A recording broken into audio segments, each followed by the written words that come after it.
Hi, I'm Malcolm Fraser. I'm an architect. I'm assisting, and there's a few scattered around. I can see a few architectural historians, etc. We're very clear we're here to help you. We're not coming in and telling you you've got to save this because we think it's wonderful and bold and whatever. We're listening to you because we understand that this is a place where social issues around housing, where carbon issues around the climate crisis, and where issues of general conservation come together. This is all a single thing for us.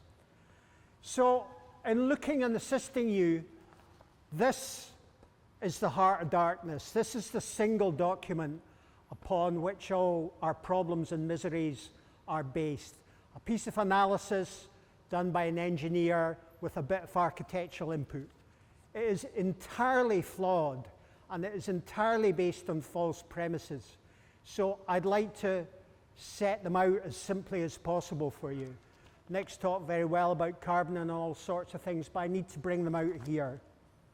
So first of all, this is a structural analysis, and it says things like the repair and reuse is not feasible from a structural standpoint. That's not the case. We've had what are, in my opinion, Scotland's best engineers, structural engineers, look at this. And as they say, it's almost like they were sent away to prove that the blocks couldn't be repaired, refitted, reused. God forbid that was their instruction, but that's what it appears. There's been no imagination used. There's been no alternative methods used. Our structural engineers say, if you just move this intended door from here to here, that would take away all the problems. If you didn't use loads of steel to form the slapping through the structural wall, that would remove the problems. It's quite possible for these buildings to be adapted, for 2 flats to be knocked into 1 for bigger flats, all those sorts of things. If that's what they want to do, they can do it. It is not the case that this proves that the buildings can't be repaired and renewed. Indeed, they don't even say that. They say it's not economic based upon the costs on their flawed analysis. Now, if you start to look at the costs, I'm fortunate enough to have a friend who's a VAT expert. Now, some of you may know that if you knock down a building, 0 VAT. If you build a new building, 0 VAT. If you repair a building, 20%. So that's one of the big government levers they use, because big business likes to see buildings knocked down, landfilled, new ones built, knocked down, landfilled. That's what Scottish Government advisors call deal flow. And that means the banks are getting lots of our taxes recycled down their craws again and again and again. That needs to end. It doesn't make sense anyway, but the world can't do that anymore. So we shouldn't be doing that. Anyway, set aside VAT. Any big organisation like Wheatley knows how to recycle VAT. They won't be paying 20% VAT on this. My VAT analysis shows me that there are lots of things that the Wheatley would do to avoid paying VAT, and they would end up with most of the refit based on either 0% or 5%. So in here there's a figure of 9-point-something million for 20% VAT. That won't be there at all. There'll be a tiny fraction of that there. Now, I don't know, because we've not seen their details, and we've not gone through all the plans in detail, but if we can't trust that, I'm quite sure that the costs have been plumped up right the way through here in order to justify demolition. So you can rest assured that it's not going to cost more to retrofit it. It's not going to cost less to knock it down and build it again. That just isn't the case. Secondly, after this, they've had a separate report done by a carbon expert, Richard Atkins. I know him. Now, I'm showing you this because we don't know the report. We're putting in a Freedom of Information request. He won't send me it. The Wheatley won't send me it because I'm sure they know that it's a piece of fluff and imaginative thinking, wishful thinking again. But from the report on it, which is all we get to work with, it's quite clear that it's based on a number of false premises again. First of all, it's based on extreme credulity. Richard has taken this report and he said, right, that's correct. Now, any architect with any imagination looks at what people give you and thinks, can it be done another way? Can we look at it another way? Richard's an architect, he's not done that. On his website, he says, and at the beginning of the report, he says, best practice favours the retention and reuse of building as the starting point for any comparative study. He has singularly failed to do that, and I'll be holding him to account, and we need to hold him to account to do that. But over and above that, he's entirely ignored the fact that in these towers, we're talking about, he's arguing over whether we're correct to say retrofit costs 10,000 tonnes less carbon. But all of this current analysis ignores the fact that in those towers, to build those towers, there's 60,000 tonnes of carbon. I should have introduced Aythan. This is your carbon expert, Aythan. He's done this analysis. 60,000 tonnes of carbon that's going to be demolished along the way.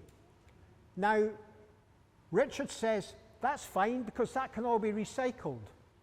But Aythan knows the figures, and 99.8% of that carbon is lost in recycling. You can imagine the heat and the power and everything needed to crush concrete, find somewhere else to put it, reuse it, separate it all out, all of that. It just doesn't make any sense, but they don't want it to make sense. They want just to believe this dumb analysis.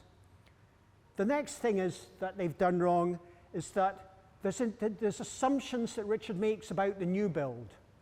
Now, I'm an architect, and I know how badly we build these nowadays. Buildings we build now last 40 years. These buildings, if they're looked after properly, will be here for hundreds of years. So you knock them down, you lose that hundreds of years of good building, good social housing. The new building will be falling apart in 30 years, so the deal flow begins. They come and they tell us it needs to be put in landfill, etc., etc. The new buildings they'll replace it with won't be as well built, let me assure you. I don't know if anyone's seen, there was a couple of days ago, there was a report in the papers which says a strange consequence of the cost of living crisis is that in British cities there is a sharp increase of arsenic in the air. Did anyone hear that? Absolutely bizarre. Why would there be an increase of arsenic? Because people can't afford to heat their houses, so they've been taking timber out of builder skips and burning that. Why should that mean there's more arsenic? Because currently timber used in new buildings is dipped in what's called CCA, copper, chrome and arsenic, to treat it for rot because it's so flimsy. There's so little timber in it. Also because it's so flimsy, it needs to be Baltic timber, so it's all Brexit issues, Russian timber issues, all of that. We build out rubbish timber basically. It rots, so it gets dipped in arsenic. The building timber of the buildings they replace this with, in 40 years' time, when they're recycling them again, Richard won't even be able to show them being recycled because all that timber needs to be put in toxic landfill sites. That's the sort of stuff it is. All the insulation they'll use is called PIR, polyisocyanurate, it stands for. Does anyone know what the cyan bit of that stands for? Cyanide. So most of the insulation in new build has cyanide in it. That's what people died of in Grenfell. It wasn't the flames, it was the cyanide in the insulation.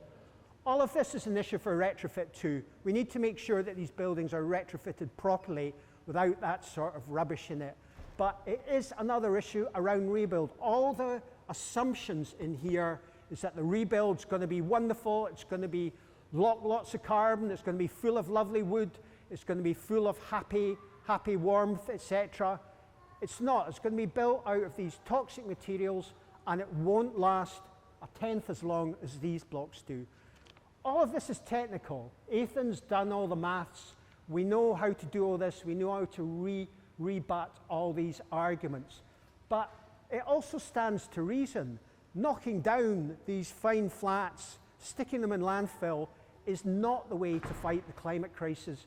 And it's an absolute shameful matter that we're doing this in Glasgow post COP26, of where we should have learnt these lessons. And that whether the Wheatley Group wants to replace them with affordable or social or whatever, at the end of the day, they've given way on so many things. All they like is blowing things up, basically. That makes them feel big and important and all those things. So all the architects that will do the rebuilding and the replacement, they'll be all signed up to Architects Declare. They'll be all pretending they're climate champions and all that. We're the climate champions. You're the climate champions. You're at the sharp end of it all. It's important to remember that. I'm sure what happens in this meeting will get back to Wheatley. And I think the one message I would ask you to recycle to Wheatley is to say they're on the wrong side of history, and it's not too late for them to change their mind, show they can listen, come and talk to you, talk about retrofitting the blocks, what's best to happen in this estate, and prove that they too can be climate champions, redeem themselves from what they've done so far. Thank you very much. Okay, can people hear me at the back? Okay, right, okay. Right, well, I'm a kind of specialist in architectural conservation and a kind of historian of mass housing based at Edinburgh Uni. So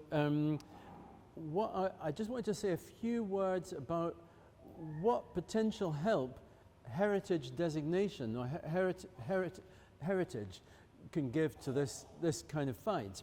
Now, while acknowledging that the criteria used for heritage, for justifying something as heritage in official designation terms, are very different very often from, am I still audible? Yeah. Are very different from like the motives of social justice, resisting gentrification, that sort of thing as here, and they could be construed as being rather elitist. So they're things like aesthetic things, you know, like historical significance and so forth. So with that kind of caveat, there is like the modern architecture as a heritage subject has become very popular. It's becoming increasingly popular. It's become popular since over the last couple of decades or something. Some of that popularity is a kind of fashion, aesthetic fashion, things like, you know, we hear a lot of talk now about brutalism and the kind of it's a trendy thing and so on. Now, there is a little bit of a kind of separation of that between the kind of things that this fight is about, but there it is. But there is somewhere where it overlaps, because one of the kind of main areas that people are emphasizing about the kind of importance, architectural importance as heritage of modern architecture, post-modern architecture, is the creation of planned ensembles like this. And you know, this is now, with all the demolitions that have happened in Glasgow and things like, you know, Side Hill, etc. This is now a very unusual example of an intact example of what's called a mixed development of kind of different, a planned design of mass housing blocks of different types, different sizes, you know, a great variety. And the only city that now really has a lot of this, really a coherent mass of it, is Aberdeen. There are quite a number of, you know, areas like this in Aberdeen, but that's not so much because of architectural heritage policy as the city's general kind of thing of looking after its assets, husbandry of assets, which is kind of coming a bit more onto the area that you're interested in, you know. But that's not strictly within the grounds of the criteria that are normally applied for historic building heritage. So in terms of strict criteria of modern of heritage that could be brought to bear on this, there's three potential avenues for heritage designation to kind of potentially stand in the way of demolition. one of them is a central government one, and 2 of them are local government. Now, the central government one is listing by Historic Environment Scotland, which I understand has already been tried. And Historic Scotland, HES, has been able to kind of sidestep it through a procedural measure that they don't allow themselves to list consider any building or any building complex for listing if it's the subject of an active development proposal, however defined. And that's why they've sort of turned this one down. Now, it is a sort of self-imposed regulation. It does, although this is an argument I don't like using very much, that they do things better in England or that kind of thing. But in England, historic England, which is kind of like the equivalent, they will only consider a building for spot listing if it's in danger of demolition. So it's a kind of or in danger of some kind of alteration. So it's a complete opposite way round that we have. And in this case, it's provided HES with a technicality to sort of sidestep this. The 2 other ways of doing it both go through the local authority. One of them is designation as a conservation area, which I think would make a lot of sense because of the kind of ensemble value of here. A lot of it is not the individual blocks of picking out 4 blocks, but the whole thing and the way that it all sticks together still. The other one about the 4 blocks is something called a building preservation notice. That's something that can be sought under the 1998 Planning and Listed Buildings Act, which is still the main legislation. That again is via the local authority. Now, this is something which has a kind of parallel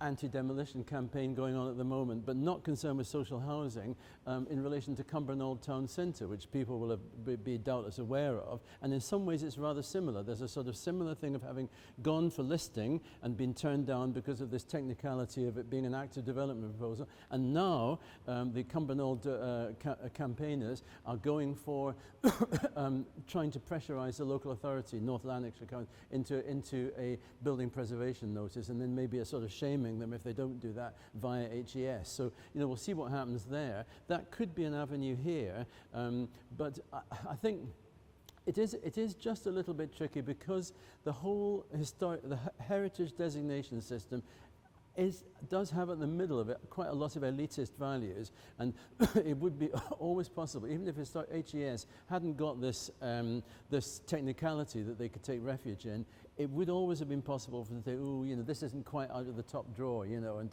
whatever. So, it would be a bit of an uphill battle, but I would definitely recommend pursuing the conservation area and building preservation notice with the local authority. See what happens, That's it. Let's go ahead with a demolition. What are the risks of asbestos spreading in the atmosphere with a mass demolition of this kind? Well, we don't know how much asbestos is in there.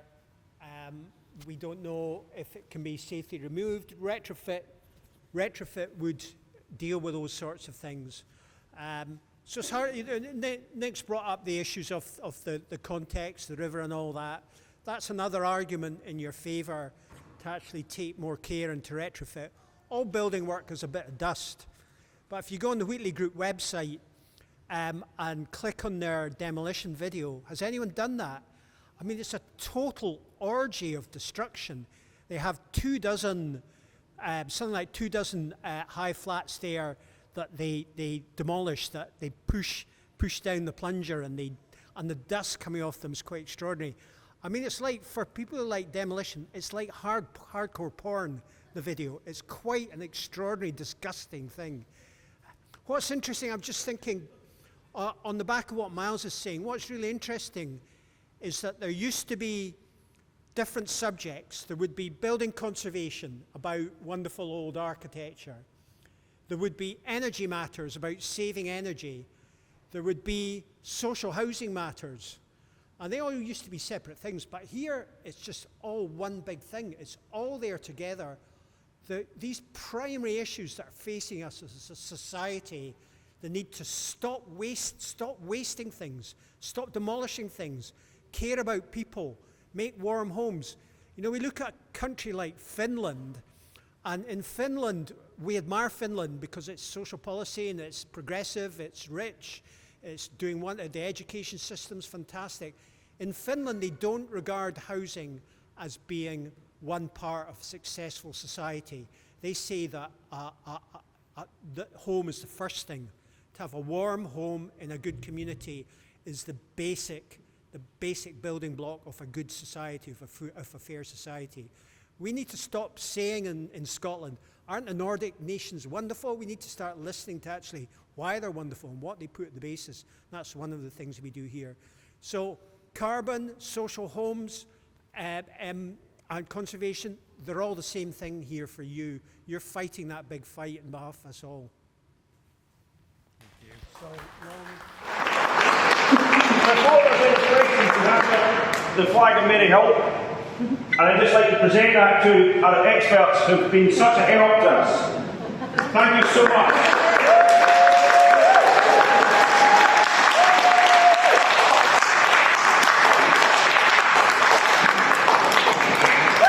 Thank you so much.